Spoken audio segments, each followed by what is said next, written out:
नानिवली येथील एका बंद घराचा दरवाजा फोडून घरफोडी करण्याच्या प्रयत्नात असलेल्या 7 आरोपींना मनोर पोलिसांनी अटक केल्यानंतर याच प्रकरणातील चारोटी येथील सागर राजू शिंदे वय वर्ष 22 या 8व्या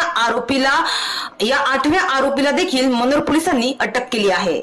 या 8व्या आरोपीला अटक करण्यात मनोर पोलिसांना यश आलं आहे। पालघर तालुक्याच्या नानिवली या गावात दरोड्याचा प्रयत्न करणाऱ्या 7 आरोपींना पोलिसांनी अटक केली होती। 13 जुलैच्या रात्री ही घटना घडली। मात्र 14 जुलै रोजी सोमवारी पोलिसांनी तात्काळ कारवाई करत 7ही आरोपींना पकडले, तर आता 8व्या आरोपीलाही पोलिसांनी अटक केली आहे।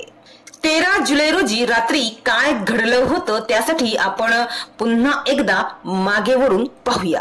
नानिवली गावातील 28 वर्षीय प्रसाद विजय पाटील यांच्या घराचा मुख्य दरवाजा लोखंडी रॉडने तोडण्याचा प्रकार 13 जुलै रोजी घडला होता।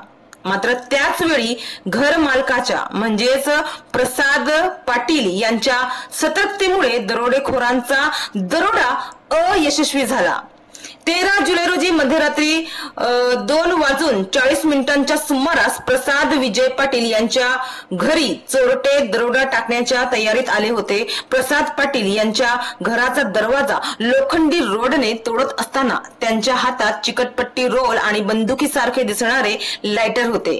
त्यांनी तोंडाला रुमाल बांधून चेहरा देखील लपवला होता। मात्र या प्रसंगी घाबरून न जाता प्रसाद पाटील आणि त्यांच्या कुटुंबियांनी आरडाओरड केल्याने दरोडेखोरांनी तिथून पळ काढला होता। मात्र दरोड्याची ही घटना सीसीटीव्ही कॅमेऱ्यात कैद झाली। तर या प्रकरणी प्रसाद पाटील यांनी मनोर पोलीस ठाण्यात तक्रार दाखल केलीये। तर या प्रकरणी पालघरचे पोलीस अधीक्षक यांच्या मार्गदर्शनाखाली एका दिवसातच 14 जुलै रोजी 7 आरोपींना मनोर पोलिसांनी बेड्या ठोकल्या होत्या। तर आता या प्रकरणात समाविष्ट असलेला 8वा आरोपी सागर राजू शिंदे वय वर्ष 22 राहणार चारोटी याला पोलिसांनी अटक केली आहे।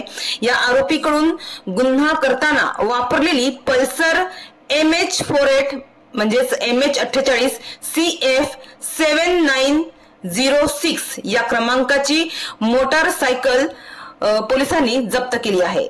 तर या गुन्ह्याचा पुढील तपास वरिष्ठांच्या मार्गदर्शनाखाली मनोर पोलीस ठाण्याचे पोलीस उपनिरीक्षक संग्राम पाटील हे करीत आहे।